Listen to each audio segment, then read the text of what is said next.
À quoi nous sert réellement l'école? C'est une question que je pose souvent dans cette chaîne, notamment parce que l'école ne nous forme pas à deux domaines qui sont fondamentaux dans nos vies. Le domaine de l'argent et le domaine de l'amour. Malheureusement, ces deux domaines-là vont tout définir par la suite. La manière avec laquelle tu vas gérer ton argent, la manière avec laquelle tu vas gérer ton couple vont déterminer grandement le fait que tu auras le sourire ou pas dans ta vie de tous les jours. Et dans la vidéo d'aujourd'hui, justement, je serai accompagné d'une entrepreneur qui va nous partager finalement les insights par rapport à l'amour et l'impact que ça a pu avoir dans sa vie en tant qu'entrepreneur.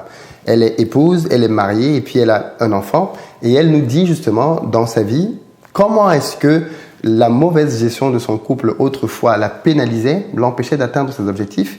Et puis surtout, comment est-ce que quand elle a compris comment il fallait gérer son couple, l'impact que ça a eu dans sa vie, dans son épanouissement, dans ses affaires, et elle te partage ça dans cette interview. Donc c'est une interview vraiment très riche.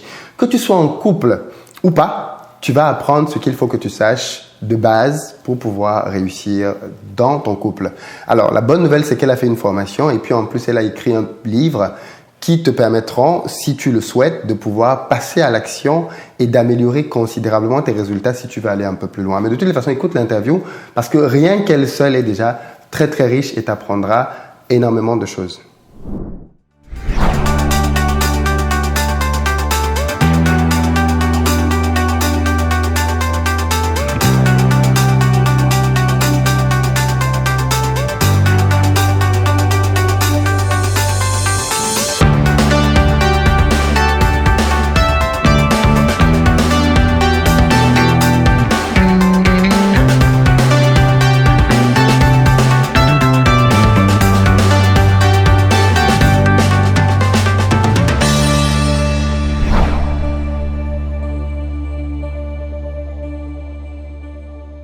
Salut à toi et bienvenue sur ma chaîne. Moi, c'est Philippe Simo et ici, je parle d'entrepreneuriat et d'investissement parce que d'après moi, ce sont les deux piliers sur lesquels les Africains doivent s'appuyer pour faire émerger leur continent. Donc, si tu veux faire partie de cette belle aventure, deux choses à faire. La première, abonne-toi à cette chaîne et active les notifications. Et puis la deuxième, va dans la barre de description, clique sur le lien pour recevoir gratuitement le petit livret que j'ai écrit qui s'appelle 10 bonnes raisons de devenir entrepreneur. C'est un tout petit livret que tu lis rapidement et qui va te permettre de te bâtir un bon mindset pour t'aider à te lancer et à réussir dans les affaires. Et puis pour les amis qui n'ont pas encore pris leur place, dépêchez-vous parce que les dates commencent à se remplir. On arrive en 2020 pour faire nos prochains événements et formations en présentiel. Donc à Paris, on est ensemble le 25 janvier. La semaine d'après, on est à Bruxelles le 1er février. Et ensuite, on va en Afrique pour 3 dates.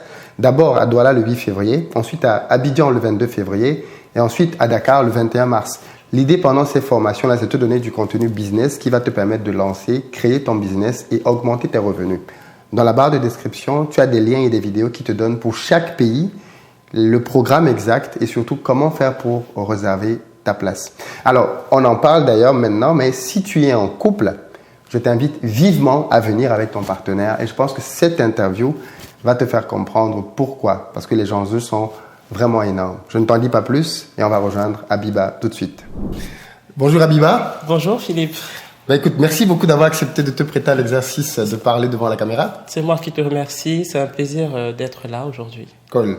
Est-ce que tu peux juste te présenter pour ceux et celles qui ne te connaissent pas encore? Bien sûr, je m'appelle Habiba Kouandi, j'ai 34 ans, je suis femme mariée depuis 2012, donc ça va faire 7 ans. Je suis en couple avec mon époux depuis 2010 et je suis maman d'une petite fille de 20 mois aujourd'hui. Félicitations. Merci. Félicitations. Alors, tu es avec nous aujourd'hui parce que tu fais beaucoup de choses déjà. Tu es entrepreneur, en plus d'être maman et en plus épouse. Donc, c'est un profil que j'aime bien parce que ça prouve bien qu'on peut faire les différentes choses en même temps. Mais aussi parce qu'aujourd'hui, tu as développé une expertise qui t'a conduit non seulement à écrire un livre, mais même produire une formation. Je te laisse en parler. Oui, bien sûr. Donc je suis entrepreneur, je fais pas mal de choses, mais ma passion, ce que je fais avec énormément de passion, que je fais pendant des heures sans voir le temps passer, c'est le couple, l'épanouissement dans le couple. Je me suis consacrée à ça parce que j'ai certes vécu avec mon mari pendant plusieurs années, pendant 7 ans aujourd'hui qu'on vit ensemble. On a vécu une première phase romantique où tout se passait super bien. Toujours. On était fous amoureux, on faisait des projets ensemble, tout était super. Et puis est venue une deuxième phase c'était terrible. Il y a eu beaucoup de moments difficiles entre nous. Et j'ai pensé, comme la majorité des couples, au divorce. Bien sûr. Plusieurs fois. Et je me suis dit, en fait, le divorce, c'est la solution de la facilité. Enfin, faut pas mal le prendre. Quand est-ce que tu en es arrivé à te dire ça? Parce que, alors, juste, je tiens à préciser, tu es ingénieur de formation. C'est ça. Donc, tu as fait des études, tu as eu un boulot, parce que je pense que c'est important de mettre ça dans le contexte, parce que généralement, on a tendance à penser que certaines femmes restent dans des mariages, soit parce qu'elles ne sont pas instruites, soit parce qu'elles n'ont pas mieux, c'est-à-dire sur le marché. Elles ont besoin d'être prises en charge aussi. Elles ont besoin d'être prises en charge. Toi, c'est pas du tout le cas. Tu gagnais très bien ta vie. Et qu'est-ce qui fait donc à un moment donné tu te dises, et puis tu as le droit de le penser, que divorcer c'est parfois la solution. Oui. En fait, sur le coup, quand il y a tellement de problèmes qui s'accumulent, on ne voit que ça comme solution. On se dit, quand on divorcera, on n'aura plus son conjoint en face, donc on n'aura plus les problèmes qui vont avec. Et ce que je me suis dit, en fait, les problèmes ont commencé quelques temps avant la naissance de ma fille. Et c'est vrai que ça a beaucoup joué aussi, hein, parce que j'ai grandi dans une famille, j'ai grandi avec ma tante, qui était la sœur de mon papa, parce que mes parents ont divorcé très tôt. Ouais. J'avais 3 ans à l'époque. Je dirais pas que j'ai pas du tout été maltraitée par ma tante. Au contraire, on a vécu de bons moments, mais je pense que tout enfant a besoin de grandir dans un environnement où son papa et sa maman est là pour lui apprendre des choses, pour lui donner cet amour que il y a que des parents qui peuvent donner à des enfants. Tout à fait. Et donc j'ai vécu une enfance sans cet amour parental, et il était hors de question que j'inflige ça à mes enfants. Et du coup, j'ai décidé de fermer la porte au divorce. C'est l'une des raisons principales, en fait. Au-delà du fait que j'aimais mon mari, il était hors de question que ma fille grandisse dans un couple, dans une famille monoparentale, ou alors avec la famille et pas avec ses parents. Et donc, j'ai décidé de trouver d'autres solutions. Mais juste avant d'aller plus loin, je veux juste insister sur ce point parce qu'il est ô combien important. Oui. Ô combien important, c'est le fait de fermer la porte à la rupture. Je dis ça parce que pareil que toi, quand on s'est mariés, c'était juste génial. Et puis le moment est venu des turbulences, tu vois. Et je sais que ce qui nous a toujours sauvés, c'est le fait qu'on était plutôt amis, c'est-à-dire on pouvait se dire les choses, mais le fait que dès le début, on s'était dit, quoi qu'il advienne, on ne se quittera pas. C'est-à-dire, tu peux faire ce que tu veux, je peux faire ce que je veux, mais voilà, on trouvera toujours une solution. Alors bien évidemment, une fois que tu t'es dit ça, tu sais que la séparation n'est pas une solution envisageable, mais ça n'empêche pas que c'est quand même difficile. Oui, totalement. Non, mais il est important de fermer cette porte, comme tu dis. Parce que quand cette porte est ouverte, on a tendance à fuir. D'ailleurs, j'en parle dans ma formation. J'ai consacré un module entier à la fuite. Ouais. Il faut éviter les fuites. C'est crucial, en fait.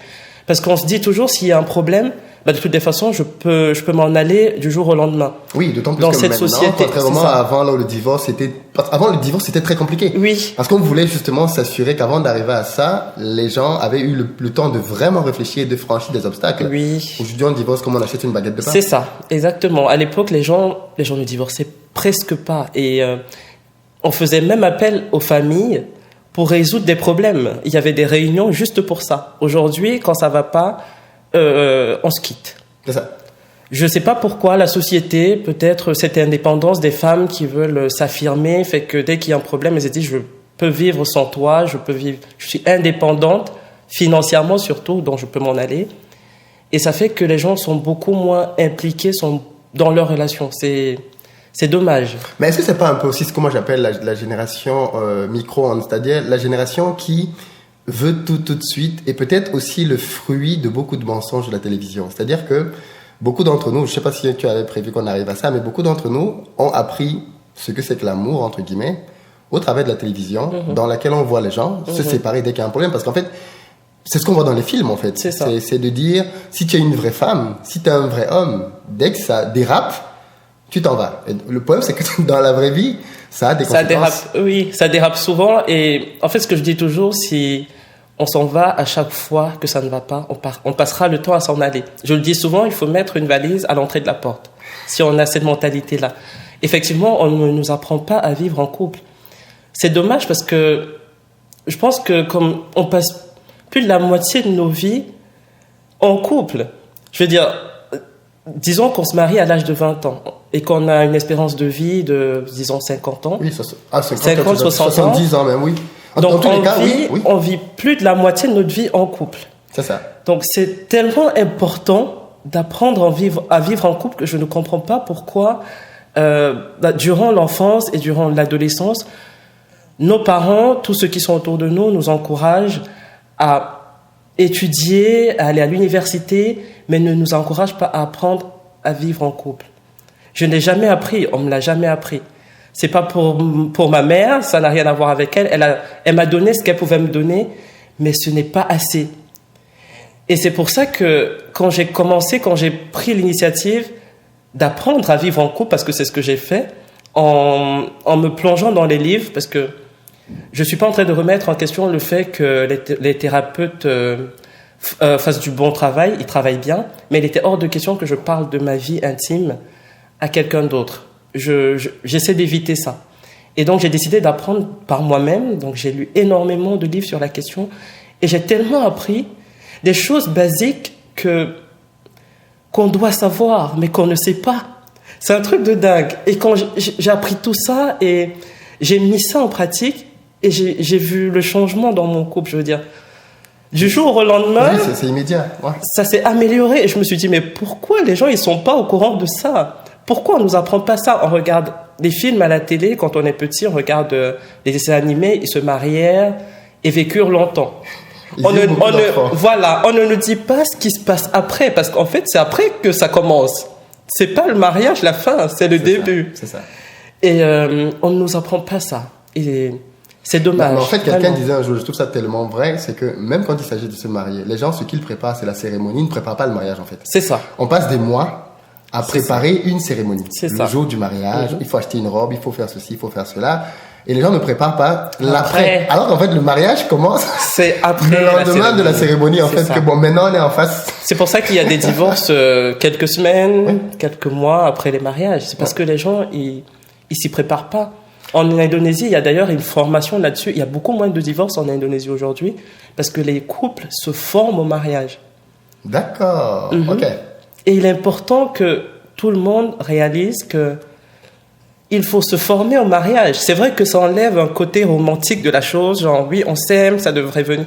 Ça fonctionne pas comme ça ne coule pas de source. Ouais. Il faut apprendre à vivre en couple.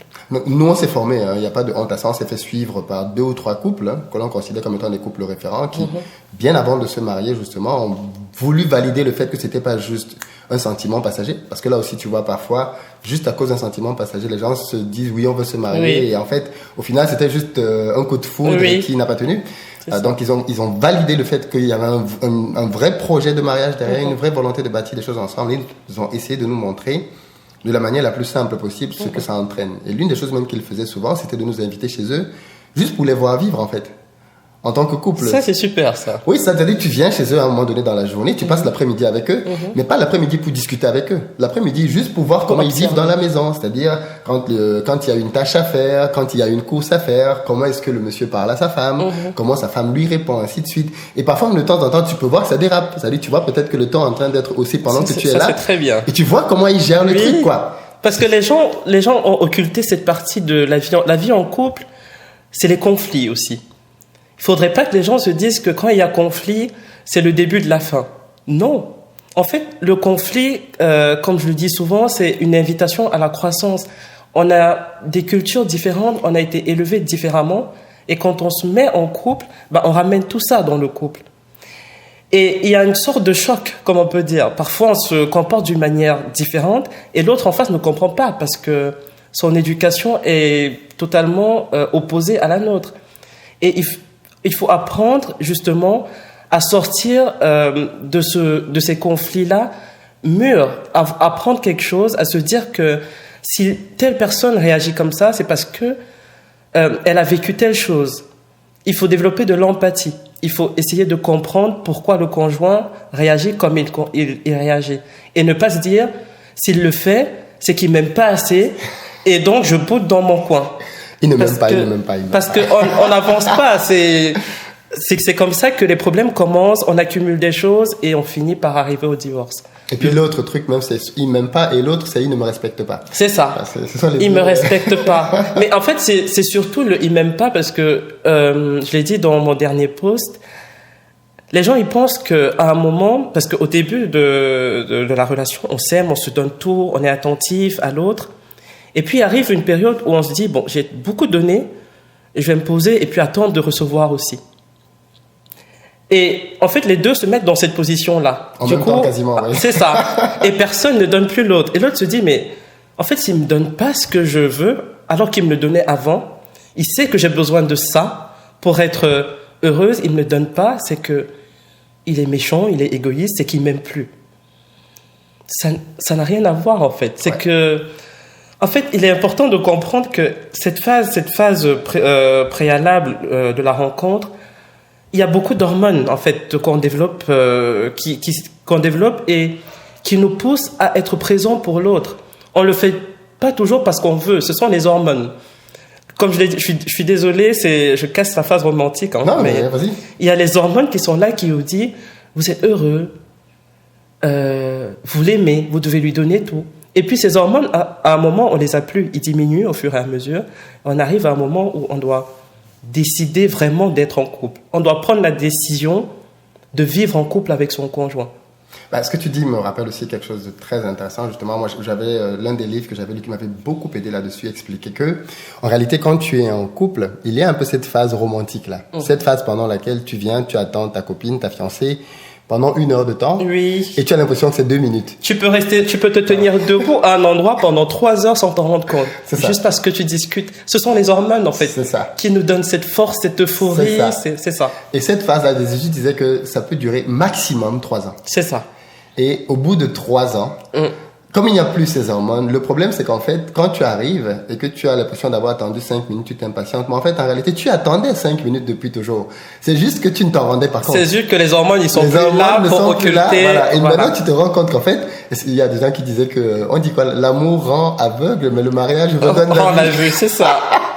Parce qu'à un moment donné, toutes ces hormones dont tu parles n'existent plus. Ils n'existent Elles sont plus. parties. Et l'autre élément que tu as dit pour moi qui est vraiment important, c'est à ce moment-là que tu prends la décision de... Et moi, c'est ce que j'ai compris. Hein, l'amour, c'est une décision. C'est, je décide de t'aimer, indépendamment des variations de mes hormones, de mes sentiments. C'est je décide qu'aujourd'hui, je vais t'aimer. Et ça veut dire que je vais être là pour toi, je vais X, Y, Z. Ça veut dire que je vais faire des efforts chaque jour. Parce que être en couple, c'est faire des efforts. C'est pas se poser et se dire, oui, on s'aime, ça doit venir de... Non. On doit travailler chaque jour pour avoir un couple épanoui. C'est tous les jours que ce travail-là se fait. Le travail de connaître l'autre, le travail de dire non à la négativité et ne pas se concentrer que sur les côtés négatifs du conjoint, sur ce qui se passe mal dans le couple, mais voir ce qu'il y a de positif, ce que l'autre nous apporte. Le travail de dire non à la fuite, de se dire, parce que mon conjoint ne fait pas ça pour moi, je vais sortir plus avec des amis, je vais aller plus au cinéma, je vais faire plus de sport, je vais plus m'occuper des enfants. Oui, parce que parfois on masque aussi ça. C'est-à-dire, en fait, c'est de la fuite. Je ne C'est traite de la pas fuite. le problème. Oui. Je ne divorce même pas parce que certains peuvent écouter se disent, de toute façon, moi, j'ai pas divorcé. Mais en fait, tu es quand même dans la fuite. Oui. Parce que tu ne résous pas le truc. Exactement. Tu te dis, puisque l'autre ne m'apporte pas ce que je veux, je vais faire du sport. En fait, c'est souvent masqué parce que l'autre se dit, je fais du sport pour me sentir bien physiquement. Mais en fait, c'est pour fuir. On ne dit pas de ne pas faire du sport. Il faut faire du sport, bien sûr. Mais il ne faut pas le faire dans l'objectif d'éviter l'autre. Quand ça ne va pas, il faut se poser et il faut en discuter. C'est important. Et il faut apprendre à accepter l'autre aussi, à accepter l'autre avec ses différences. Parce que c'est cette différence-là qui fait le couple, en fait, finalement. C'est ça qui fait, comment dire ça, cette diversité qui fait qu'on apprend de l'autre et l'autre nous fait sortir de notre zone de confort pour apprendre, pour découvrir sa personne et développer d'autres facultés également. Alors, du coup, on a parlé un peu au début. Quel impact ça a eu dans ta vie en tant qu'entrepreneur? Alors, je me doute bien parce que il y a un lien direct en réalité entre ce qui se passe chez toi et tout ce que tu peux construire à l'extérieur de chez toi. Et comment est-ce que toi tu l'as vécu? Est-ce que tu as ressenti que quand ça allait bien, ça te donnait comme des ailes pour tout affronter finalement dans ton business? Et puis quand ça allait mal, Est-ce que ça avait des répercussions? Comment tu l'as vécu? En fait, cette sensation, je l'ai toujours vécue avant déjà d'entreprendre. Quand j'étais ingénieur, je le suis toujours. C'est vrai que j'ai fait une petite pause pour m'occuper de ma fille. Mais quand j'allais travailler et que ça allait mal avec mon conjoint, on s'était disputé la veille ou bien le matin, je passais des journées infernales. Parce que ça n'allait pas. J'étais pas concentrée sur ce que je faisais. Je me disais, il m'en veut. Comment faire pour résoudre le problème? Je ne me sentais pas bien. Il y a beaucoup de gens qui se disent, en fait, j'ai pas besoin que mon conjoint soit en harmonie avec moi pour m'en sortir professionnellement. C'est faux. Quand on aime vraiment quelqu'un, il est important d'être en harmonie avec la personne pour être soi-même heureux dans ce qu'on fait. Et donc, quand tout allait bien dans mon couple, j'accomplissais d'énormes choses au travail. Je travaillais à une vitesse hyper rapide parce que je savais que mon conjoint, il m'envoyait des SMS de temps en temps juste pour savoir comment tu vas. Ça décuplait, enfin, je sais pas pour toi, je sais pas pour les autres, mais ça décuplait mes facultés. Je travaillais plus vite et les remarques se faisaient. Quand ça n'allait pas, mon chef, il me disait, qu'est-ce que tu as aujourd'hui? Il y avait un sourire de façade que je gardais, mais je travaillais au ralenti parce que ça n'allait pas.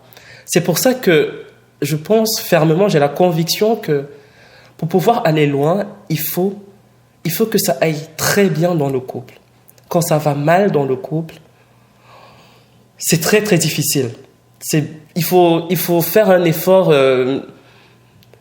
vraiment, je veux dire, il faut multiplier l'effort par 15 pour que ça se passe beaucoup mieux dans le milieu professionnel. Donc depuis que ça va mieux avec mon conjoint, je fais beaucoup de choses. Je suis là avec toi. Il m'accompagne parce que s'il n'était pas là, je ne serais pas assise ici. S'il n'était pas là, j'aurais pas réalisé la formation que j'ai mise en route aujourd'hui. On a fait la formation ensemble, le fond et la forme. Il a été là. Quand je parle du fond, c'est qu'il m'a inspiré pour la formation, et la forme, il s'en est occupé entièrement. Il a géré la sono, tout ce qui va avec. Il me soutient à 100%.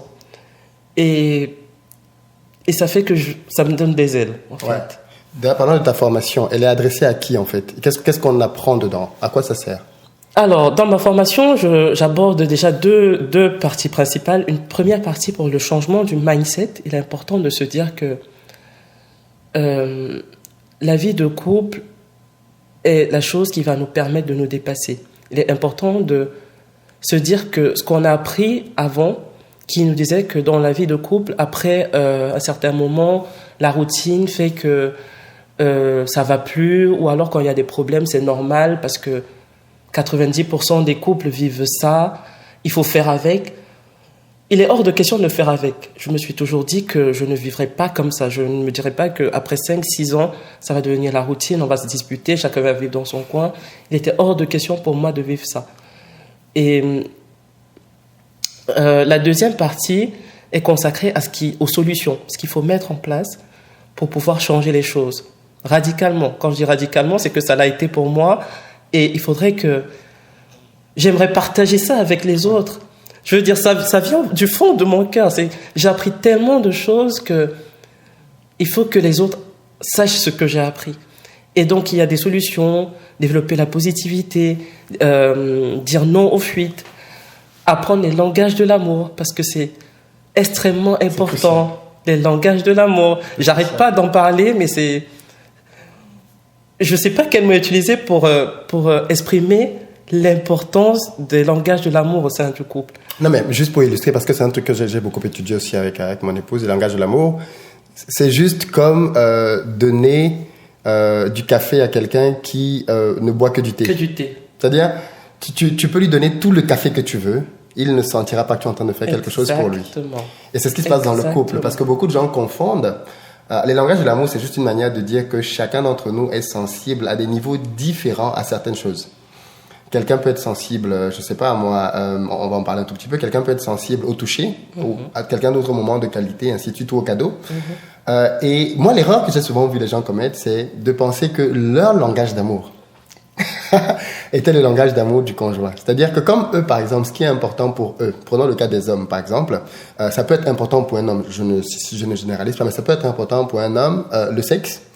Il va penser que pour lui, pour sa femme aussi, c'est pareil. C'est pareil. C'est-à-dire que quand il a un rapport sexuel avec sa femme, il a passé un très bon moment. Et il se dit que il se dit que sa femme, elle doit être super contente là, de ce qu'il vient de vivre. Alors que sa femme est peut-être très sensible au cadeau. Et pour lui, comme il n'est pas sensible au cadeau, il peut se dire, ah, mais peut-être qu'elle est matérialiste, hein. Pourquoi est-ce qu'elle accorde autant d'importance aux choses qu'on lui donne? Alors qu'en fait, le plaisir que toi tu ressens dans le rapport sexuel, la joie que tu ressens, ben c'est la même qu'elle reçoit quand tu lui donnes un cadeau. Surtout qu'il faut savoir que le cadeau, comme je le dis, ça peut être une fleur, ça peut être, c'est juste le geste en fait. Ça peut être un mot. Ça peut être un mot. C'est ça. Il y a des fois, ou sa présence, faire le cadeau de sa présence. C'est ça. Des fois, j'ai écrit un petit mot dans le sac de ma femme le matin, je le lui ai déposé et ça a changé complètement sa journée. J'aurais donné quelque chose de plus coûteux, ça n'aurait pas forcément eu le même effet. C'est aussi là où c'est pas juste donner un cadeau, il faut aussi connaître la personne pour savoir quel type de cadeau, ainsi de suite. Mais en fait, si les gens doivent prendre la formation juste pour ce chapitre-là, les langages de l'amour, prenez-le pour ça. Si vous voulez pas, s'ils veulent pas prendre la formation pour ça, qu'ils se documentent là-dessus. C'est le centre du couple. Les langages de l'amour. Il est important de savoir comment le conjoint souhaite être aimé pour lui donner, pour remplir son réservoir d'amour. Parce que quand on n'a pas ce réservoir rempli, on est aigri, on est énervé et on ne veut pas donner, on ne donne pas ce qu'on n'a pas. Si je ne me sens pas aimé, j'ai pas d'amour à donner, je t'en donne pas, il faut m'en donner. Et donc, il faut apprendre à aimer le conjoint. Et il faut pas se dire que l'adage qui dit faites aux autres ce que vous voulez qu'on vous fasse, ça fonctionne pas en amour. Non. Si j'ai besoin de passer du temps de qualité avec mon conjoint, ça ne concerne que moi. Il faut le dire, prenez le temps de le dire à votre conjoint, parce que c'est pas tout le monde qui qui décide d'apprendre les langages de l'amour du conjoint. Si vous sentez que c'est ce dont vous avez besoin, demandez-le à votre conjoint. Je le disais, il faut pas attendre que l'autre le devine. Il faut le dire. Mais en fait, ce que tu dis là ramène même, je pense, à la base de ce que c'est que l'amour. Beaucoup d'entre nous ont grandi et ont développé de très fausses notions par rapport à l'amour. Je crois même que c'est la base de beaucoup de problèmes, c'est que beaucoup de gens perçoivent l'amour comme étant quelque chose qu'on leur donne. Et pas quelque chose qu'ils doivent donner. En fait, c'est la base de beaucoup de problèmes. C'est la base. Quand j'aime quelqu'un, ça veut dire que je fais des choses pour la personne. Pour la personne. En fait, on comprend à l'inverse aujourd'hui. En fait, beaucoup de gens, quand quelqu'un, si l'amour veut dire que l'autre fait pour moi. Or, c'est juste l'inverse, en fait. C'est ça. C'est pareil avec un bébé. Oui. Un parent dit qu'il aime son enfant. Parce qu'il lui donne tout. Parce qu'il en prend soin. C'est ça. Et quand on grandit, on se dit, bon, je t'aime. En fait, on se dit, je t'aime parce que tu me fais plaisir. C'est ça. Donc, si tu me fais plus plaisir, je t'aime plus. Ça fonctionne pas comme ça en amour. C'est basique, hein, mais on traîne ça jusqu'à l'âge adulte. Oui, parce que on se pose pas les bonnes questions et on fait les mêmes erreurs tout le temps. Donc la formation, elle n'est pas que pour les couples qui rencontrent des difficultés. Elle est aussi pour des couples qui vont bien. Parce que ça va leur apprendre à éviter des travers auxquels ils feront face inévitablement plus tard s'ils ne décident pas d'acquérir une intelligence amoureuse. Il faut se dire la vérité. Quel couple va bien qui ne s'est pas formé? Je ne connais pas, moi. Ceux qui viennent de se rencontrer. Oui, voilà, oui, mais bon, oui. Tu sais, ils sont sur le nuage. Ils sont sur le nuage. La phase romantique où ils se disent on va s'aimer toute une vie, on n'aura pas de problème, jusqu'à ce que le voile tombe et qu'on se dit il faudrait qu'on prenne des décisions, soit on se sépare, soit on prend la décision consciente et adulte de faire des efforts pour vivre une vie de couple épanouissante. Tout à fait. Mais écoute, je tenais vraiment à ce que tu viens nous parler de ça, parce que je pense que la vie de couple, c'est un domaine fondamental. Mais vraiment, je te disais ça juste en off avant de lancer, pour moi, c'est comme l'argent, en fait. Ce sont deux domaines fondamentaux dans la vie de l'être humain et pour lesquels on ne le forme pas. Parce qu'à l'école, on t'apprend un métier, mais on t'apprend pas à gagner de l'argent. Parce que, et c'est le paradoxe de beaucoup de gens, c'est qu'ils ont fini leurs études, ils savent faire un métier, mais ils voient que le métier n'entraîne pas l'argent. Et le deuxième domaine, qui est même peut-être au moins aussi important, c'est la gestion de couple. Et moi, j'avais lu l'histoire d'un monsieur, je ne sais pas si tu avais lu ce livre-là, qui donnait qui parlait un peu de ce qu'il avait vécu. Il allait voir un psychologue pour lui dire, voilà, moi, ma femme, ça se passe pas bien, ainsi de suite. Ma femme me ceci, ma femme me cela. Ok, d'accord. Le psy lui a proposé des exercices pour essayer de rattraper son couple. Il a dit non, niet. Alors, c'est le psy qui écrivait le livre. Il a dit non, franchement, en réalité, je vais vous dire la vérité, j'ai déjà quelqu'un d'autre. Ah, ok. J'ai quelqu'un d'autre et ça se passe bien là-bas. Elle est plus jeune, plus fraîche, elle me comprend très bien. Ok. Le psy a quand même essayé de rattraper le couple, rien. 2 ans plus tard, le monsieur revient dans son cabinet. Ça ne va plus avec cette fille. C'est ça, la phase romantique c'est terminée, la lutte du pouvoir, et on se bat et on veut passer à autre chose. On veut se séparer. Là, voilà. Et en fait, ce que le monsieur démontrait dans son livre, c'est que, en réalité, il s'est juste passé ce que tu es en train de dire maintenant de cette femme-là, c'est ce que tu disais de ta propre femme il y a 2 ans. Et en fait, la réalité, c'est que une fois que cette phase romantique est complètement passée, cette femme-là t'a découvert sous ton vrai jour. C'est ça.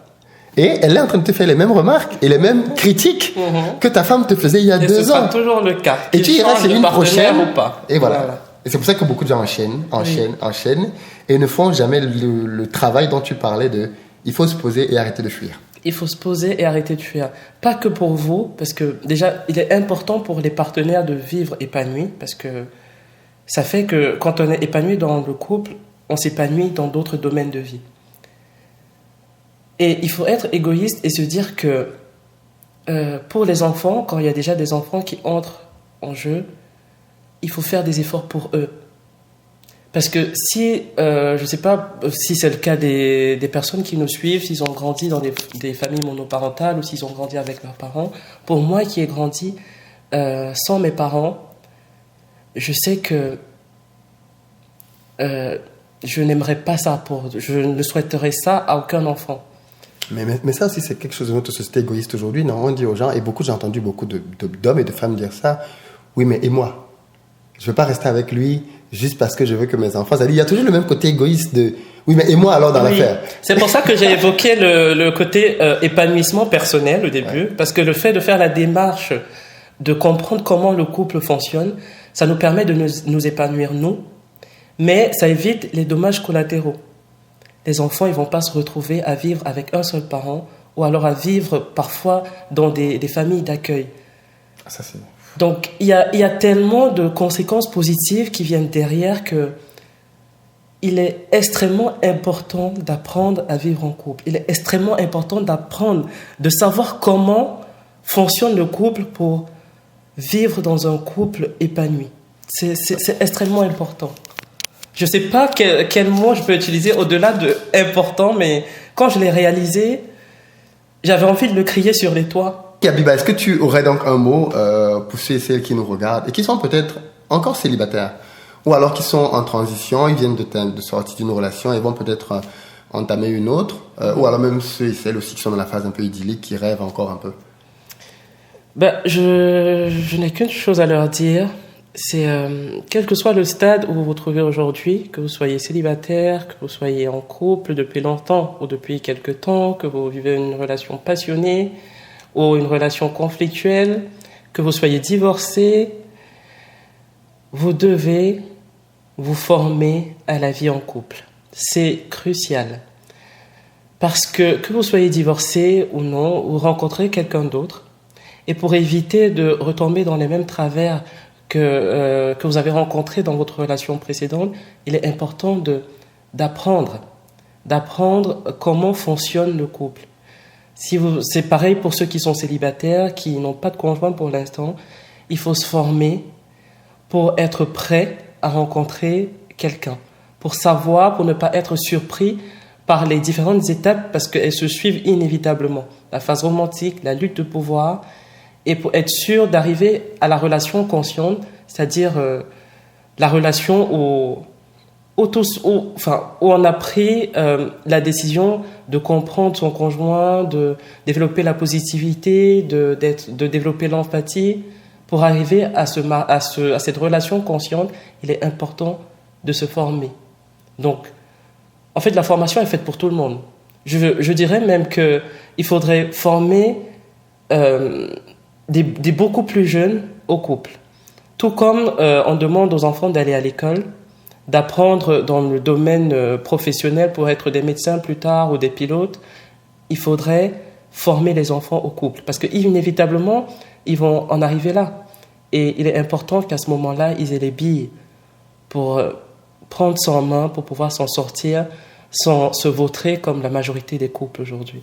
Et qui n'allaient pas apprendre sur telenovelas C'est ou ça. Melrose Place, Beverly Hills pour les gens de ma génération. Voilà, qui n'est pas le fantasme de se dire que la vie de couple est rose tous les jours. Il n'y a aucune vie de couple qui fonctionne comme ça, aucune. Mais écoute, juste avant de te laisser Habiba, ta formation, comment on fait pour l'avoir? Et puis du coup, parce que je pense qu'il y a beaucoup de personnes là qui seraient intéressées pour pouvoir prendre ta formation. Et est-ce que tu pourrais nous faire un tarif promotionnel, histoire de permettre au maximum de personnes de pouvoir en bénéficier? Oui, Philippe. Alors, quand j'ai commencé à me former, déjà, c'est vrai qu'à la base, je me disais que tout ce que j'apprendrais, je le mettrais à disposition gratuitement. Mais aujourd'hui, je passe tellement de temps dessus, ça me prend tellement de temps que j'ai décidé de commercialiser ça. Aujourd'hui, la formation elle coûte 299 €, mais pour ton public, je la laisserai à 199. Et vous la trouverez en barre de description. Et j'ai également mis en place un blog qui s'appelle « Je prends soin de mon couple », qu'on mettra également en barre de description. Et dans ce blog, je partage ce que j'apprends chaque jour, je partage ce que j'expérimente aussi chaque jour. Et le but est d'amener les personnes qui s'abonnent à cheminer vers cette relation consciente-là. J'ai également écrit un e-book, le kit de survie du couple, qui est sur Amazon, qui est disponible en vente sur Amazon à rien du tout, ça coûte 8 € à peine. Et j'exhorte vraiment les gens à faire le pas, à prendre l'intention de changer, d'améliorer leur relation, de développer l'intelligence amoureuse, d'apprendre, parce qu'en fait, on devient expert dans énormément de choses, dans le domaine professionnel, dans la vente, le marketing, mais on doit, à mon humble avis, être expert dans le couple, dans son couple. C'est primordial, c'est la chose à faire avant d'envisager autre chose. C'est peut-être l'expertise la plus qui fait le plus de défauts de nos jours. Malheureusement, oui. Merci beaucoup Habiba. De rien. Merci beaucoup d'avoir pris le temps de nous partager tout ça. Très très passionnant. Il y a encore tellement de choses à dire. Il y a tellement de choses à dire. C'est vrai, c'était très court, mais j'espère avoir incité la majorité des gens à agir. Oui, en fait c'est le mot. Dans la barre de description, tout de suite, tu réserves ta formation avec Habiba. C'est juste génial. Et je pense qu'elle l'a dit et je te le redis. Sans gestion de couple convenable, investir au pays n'existerait pas. C'est clair, parce que tu peux pas bâtir quelque chose qui te demande autant de concentration et d'effort si derrière tu as quelqu'un qui ne te soutient pas. C'est-à-dire si la personne avec qui tu dors, tu vis au quotidien, est comme un frein à ton épanouissement et au travail, ça ne marcherait pas. Et pourtant, quand vous êtes à deux et que vous regardez dans le même sens, vous n'avez plus de limites. En fait, tout devient possible. Oui, tout devient possible. Je te le souhaite vraiment, que tu sois célibataire, que tu sois en couple, que tu veuilles améliorer ton couple, ce qui est légitime et normal. Il faut que tu te formes à ça aussi. Donc, va dans la barre de description, clique sur le lien et puis prends sa formation et bénéficie de la promo. C'est super sympa de sa part de nous faire bénéficier de ce tarif-là. Et c'est normal que quand ça te prenne autant de temps parce que si tu ne le factures pas, tu vas faire un livre, une formation et tu vas mourir, quoi.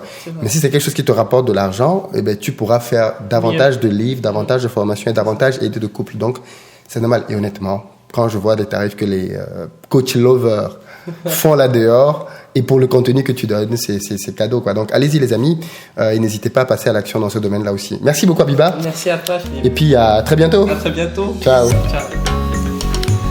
Cool.